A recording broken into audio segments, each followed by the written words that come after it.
pelanggar HAM berat masa lalu tidak akan dihukum secara pidana? Apakah itu adil untuk korban? Kemanakah sila kelima Pancasila?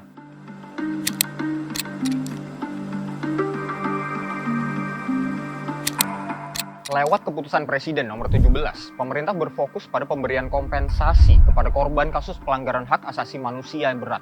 Pemerintah memilih jalan non-yudisial untuk mengusap air mata para penyintas kasus kebrutalan otoritas di masa lalu.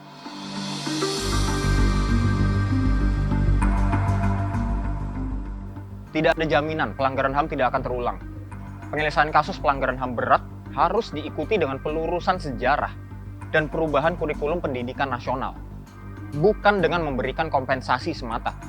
Selanjutnya adalah penyerahan implementasi program pelaksanaan rekomendasi penyelesaian non-yudisial pelanggaran HAM berat yang akan diberikan secara simbolik kepada 8 orang perwakilan oleh Presiden Republik Indonesia. Presiden Jokowi pada akhir Juni lalu resmi memulai proses pemberian kompensasi untuk korban dalam 12 kasus pelanggaran HAM berat. Seremoni peluncuran kebijakan ini dilaksanakan di lokasi salah satu kasus pelanggaran HAM berat, yaitu di Rumah Gedung PD Aceh. Ironisnya, seremoni itu diprotes sejumlah LSM yang menyesalkan pembersihan bekas lokasi penyiksaan warga PD tersebut dari puing. Artefak sejarah yang seharusnya dijaga dan dilestarikan untuk merawat memori kolektif soal peristiwa memilukan itu justru disingkirkan demi kelancaran upacara yang dihadiri Presiden dan sejumlah menteri.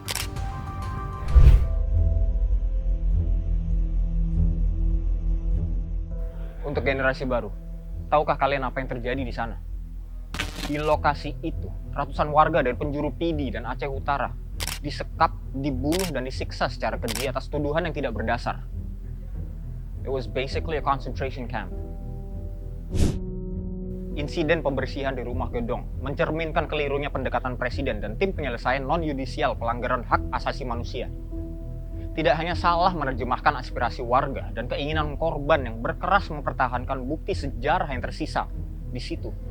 Tekanan yang terlampau besar pada soal pemberian kompensasi kepada korban itu menunjukkan kegagalan pemerintah memahami esensi dari penyelesaian kasus-kasus pelanggaran HAM di negeri ini.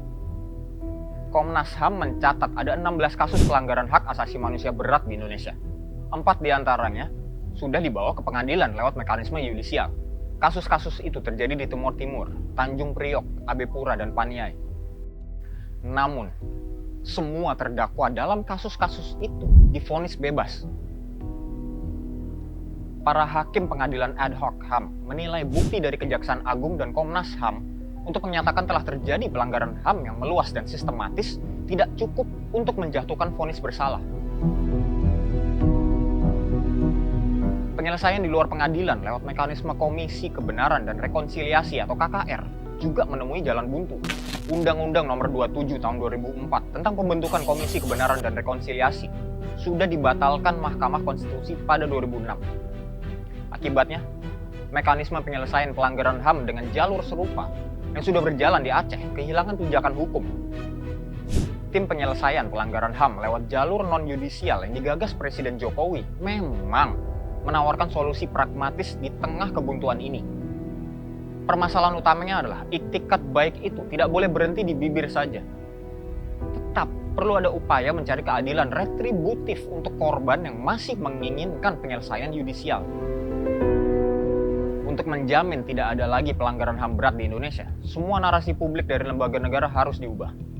Tidak boleh lagi ada tafsir sejarah resmi, terutama dalam kurikulum pendidikan untuk siswa sekolah kita yang masih memaklumi pelanggaran HAM. Jika ini tidak dilakukan, inisiatif non-yudisial yang diluncurkan Presiden Jokowi akan dicemooh sebagai kebijakan setengah hati yang justru melanggengkan impunitas. Saya Ricky, sampai jumpa di Fokus selanjutnya.